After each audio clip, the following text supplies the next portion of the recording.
Hello everyone, so this video is going to be covering red blood cell metabolism. Now, the sort of ironic thing about red blood cell metabolism is that red blood cells are actually anaerobic, and that means that they don't require oxygen for their own metabolism,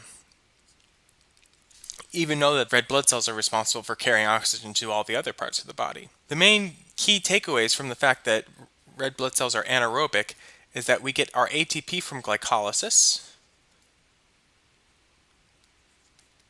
and glycolysis alone, and also that we get NADPH from the pentose phosphate pathway.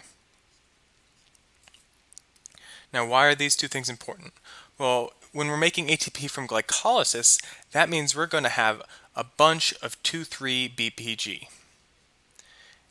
And we know from the other lectures already that BPG is going to decrease hemoglobin's affinity for oxygen, so it's going to promote O2 release. But it's worth pointing out that in states of hypoxia, when we have low O2, we're actually going to induce more BPG to be synthesized. Now, what about the pentose phosphate pathway? Well, NADPH, it turns out, is an extremely important molecule for regenerating glutathione.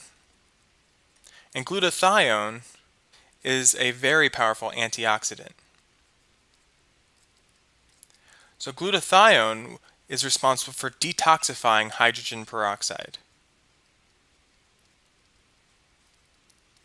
So when glutathione hasn't been regenerated, it actually forms a disulfide complex with another glutathione molecule. So I'll just abbreviate that as G. And using an enzyme known as glutathione reductase, we're going to disassociate those two glutathione from one another. So we just get two GSHs. So glutathione with a sulfide group. And we do this specifically by utilizing NADPH. And it will be taken down to NADP minus. Now, to then detoxify hydrogen peroxide, we simply take our glutathiones and we're going to re-put them into the dual glutathione disulfide bridge complex on one side, and then by doing this we are able to take hydrogen peroxide and detoxify it just to water. So why do we care so much about detoxifying hydrogen peroxide? Well, it turns out that in cases of oxidative stress, when there are a lot of oxidants in our blood, that the iron atom within our hemoglobin is going to become oxidized. It'll go from an iron 2 plus to an iron 3 plus. And in the 3 plus state, it's unable to bind with other oxygens, meaning that we've just rendered our hemoglobin useless, because the whole point of having hemoglobin in our red blood cells is to carry oxygen around. So if in cases of oxidative stress, we're no longer able to transport oxygen. So a decrease in oxygen carrying capacity, which means that we're going to get cyanosis, which is a hypoxic state. So we'll turn blue. So now, what causes oxidative stress? Well, it turns out we're always encountering oxidants in our environment. They're everywhere. We aren't really able to reduce the amount of oxygens we come into on a day-to-day basis. What we can do, however, is we can increase our antioxidant capacity. So we can increase our ability to detoxify these oxidants as we come across them. But what happens in cases of oxidative stress is that we lose some capacity to produce an antioxidant. So in the case of our pentose phosphate pathway, we're going to be producing NADPH. That's the point of the pentose phosphate pathway. One of the enzymes to do this is going to be glucose 6-phosphate dehydrogenase. But if we are deficient in glucose 6-phosphate dehydrogenase, that means we're not going to be able to make enough NADPH to regenerate our glutathione. So in cases when our glucose 6-P dehydrogenase isn't producing enough NADPH, we would call this a G6PD deficiency. This would cause oxidative stress and we would get cyanosis. So next I want to talk about red blood cell membrane structure. And this is important because the membrane structure is dependent upon the membrane proteins that make up that structure. So the proteins themselves can be either peripheral or integral. And I have this drawing here. So a peripheral protein would be any of these ones here that are sitting on the periphery of the membrane, whereas an integral protein are going to be any of the proteins that are within the lipid bilayer. So this band 3 would be an integral protein because it's spanning the length of the lipid bilayer. So these different types of membrane proteins are going to be determining that biconcave structure of the red blood cell, as well as providing anchor points like this anchorin here for cytoskeletal elements to provide more structure and stability.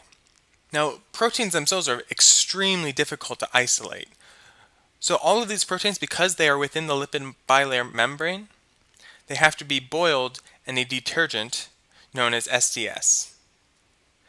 And that, by boiling in SDS, we will solubilize the lipids in the lipid bilayer membrane, as well as reducing disulfide bonds, which add to the structure of in the integrity of the membrane with the proteins.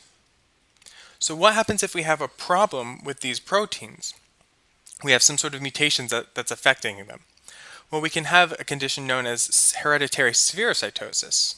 In hereditary spherocytosis, we're going to have a mutation in either spectrin, ankyrin, or band 3. And this is what causes a loss of a vertical interaction. So a vertical interaction would be any of these elements that are promoting the vertical stability, so up and down, of the membrane. Whereas in a condition known as hereditary elliptocytosis, this is going to be also cause a problem in spectrin, but instead of band 3 or ankyrin, we're going to have protein 4-1, which is a reference to the band number of that protein as well. So like band 3, protein 4-1 is just another band number, and glycophorin C. This is going to be causing an interruption in the horizontal component of the membrane. So what happens if we have one of these conditions? Well, it turns out in capillaries, we can only get one red blood cell through at one time. So if we have an improper structure, we can't push those blood cells through as easily, meaning that we'll end up with anemia because we can't transport our oxygen as well as we could. And we can also get jaundice because our spleen will pick up the fact that we have improperly shaped red blood cells and will try and filter them out, but they'll filter so many of the red blood cells out that the metabolic products from doing so will build up in our system. Now finally, I want to talk about ABO blood groups. You probably already know there's 3 different main types of blood groups. You might even know your own. Each of the different groups stand for different oligosaccharides that actually stick out on the red blood cell surface. So you can see I have 4 different red blood cells here, and this is a type O. A type O is going to have what we call a terminal fucose group.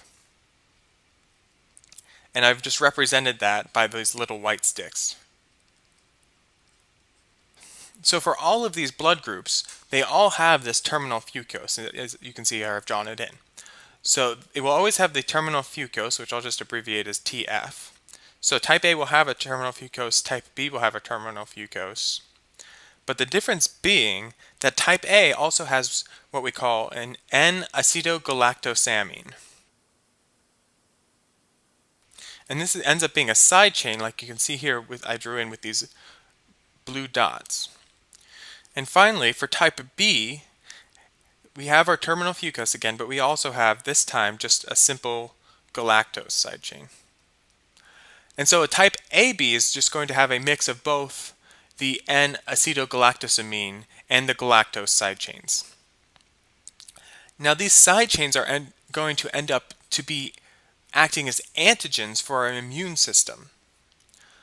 So our immune system will recognize our own antigen. So say, like I myself am a type A blood group, so I have this N-acetogalactosamine on my blood, but if I received type B blood, I would produce antibodies against the galactose side chain. I would have an immune response against that type.